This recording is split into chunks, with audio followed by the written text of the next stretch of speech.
Some things can't be described by a number, and if I give you a number, it doesn't really equate to an exact sound. If you hear the sound in your room, on a stage, in a person's basement, or on a recording, with big speakers, small speakers, in a 12-inch speaker amp, in 4 10s, and a stack of 15s, it's always going to sound different because different frequencies will come out, even though you're only putting in one frequency. Maybe the signal is cut here, the signal is wider, full range. So there's no exact answer to that, but I'll try and address that. So I cannot predict what a sound of a pile of wood is going to be before. Somebody asked me that. But after making thousands of basses with similar body combinations, I kind of know what I'm going to get. There will be variations. There was one time where we made a dozen BT 6 strings, all quilted maple, mahogany core, 5-piece bodies, 5-piece necks. All the specs were identical, and they were in one rack. And I played through all of them. Some were brighter, some were deeper, and most of them sounded the same. So it was a couple that broke the rule on the depth and the treble. You know, you're always going to have maybe one fingerboard that's more dense or one chord that's a little lighter. But for the most part, 80%, they had a similar sound.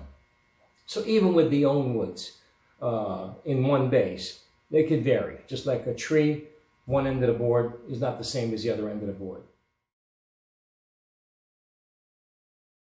Have a nucleus of the neck, the pickups, the hardware, the electronics, they're all the same on all the basses, regardless of what body wings we have.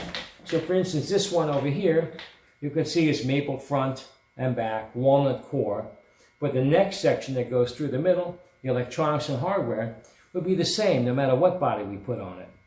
So the sound is going to be the same in this part, and these wings are going to color it. If I made a bass with walnut and maple in the middle, that would change it from that portion only. The neck might still be the same. But this fingerboard and that fingerboard, the same species, both, let's say, Macassar ebony, they might have a slightly different sound between the two. There's no 100% exact sound of every kind of piece of wood. It's not that perfect. These are natural resource parts.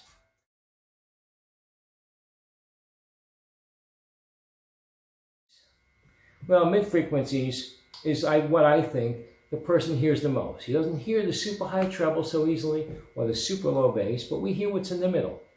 So, you know, our BT basses and our original basses never had a mid-range control. We didn't have that till late 92. We can trim the mid-range. So you heard whatever mid-frequencies were coming from the bass and treble. Like I said, some rigs will give you, or some rooms will give you more frequency width, and some will give you less. But with a mid-frequency, you could trim. Because the mid-frequency, let's say it's set at 500 cycles, whatever that means. Well, the 500 is bleeding into the low treble.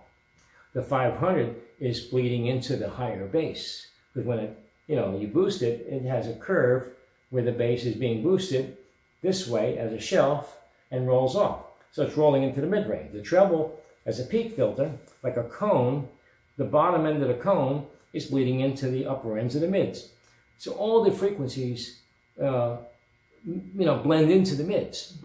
So you can either enhance those mids coming out of the bass and treble and have your own mid-dominant sound, or you can trim it by cutting it the other way, like a cone. We call that a notch, like a notch filtering. So, we've had different mid frequencies over the years, but with the DIP switch, there's 4 different settings for the mids. Some work better with other bass and treble settings. That's something for you to experiment with for what you play, how you play, and what equipment you use.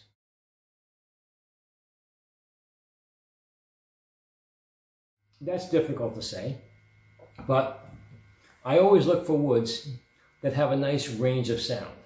I don't want it too dead where you can't hear treble. I don't want to hear it too bright that you can't hear the bass. So I'll give you 2 examples of woods we've used. If we use ebony, ebony is a dark, heavy, deadish sounding wood. It is bright because it's a quick decay. But in the body, and it's heavy, it may suck in a lot of the treble sound. So you don't hear as much treble. It's tighter. They think it's more treble, but there's less mids enhancing it. Whereas if you take swamp ash, a very light known wood for making, like bolt-on bases, that's got a very zingy, pingy, bright sound, but it doesn't have a lot of natural bass. But it's easy to EQ because there's not a lot in there. You can EQ and add the bass and it's very clean sounding. So, we use woods that work well together and that work well for EQing the other frequencies. Like cocobolo could be one extreme, tiger maple or walnut could be another sound. But we use woods that are natural sounding woods by themselves. And one person once asked me, well, isn't maple brighter than walnut? And I said, it looks brighter, but maybe it doesn't sound brighter. Just because it has a color doesn't mean it's that type of sound. So I took a piece of maple and a piece of walnut, about the same size. And we were downstairs in the basement of the factory, which is a cement floor, and I dropped each piece of wood. One went bing and one went boom. Well, the boom sound was the maple. It spread more. The ping sound was the walnut. It peaked quicker. I says, whatever it's doing when it hits the floor is similar to what it's going to do when the strings vibrate on it. So the walnut, I think, is a brighter sound. Yes, you can EQ the bass maybe a little clearer because it starts off brighter, but the maple has more of a spread sound. It absorbs the sound well. Like if you made a baseball bat with maple, which they do, they'd be fine. Make a baseball bat with walnut and you hit the ball, it might crack. Just my opinion.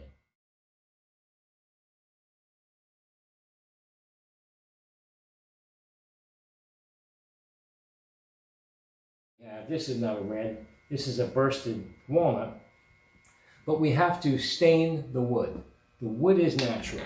Let me show you this base here. We just tried this out. This is not a high gloss. It's a regular, medium gloss that we do. But I said, let's just make one with a little bit of a burst, see how it looks. This was not extremely highly figured, so we're not like burying or covering up anything. It's just a regular crotch walnut. You can see the crotch areas in the main thing, and up on the horns, it's not so important, just to see what it looks like. And the headstock is about the same. We bursted the headstock. And a little bit of the neck and the back. Just kind of a different thing to try this. And, you have to color this with darker finish material and then go over it with clear coat. So these shades and colors, is a mixture of the natural woods under it and whatever colors you put outside and then clear coated. The red base is not a piece of red colored maple. It's a blonde maple that was stained red, okay, with something that's transparent and then sprayed over it.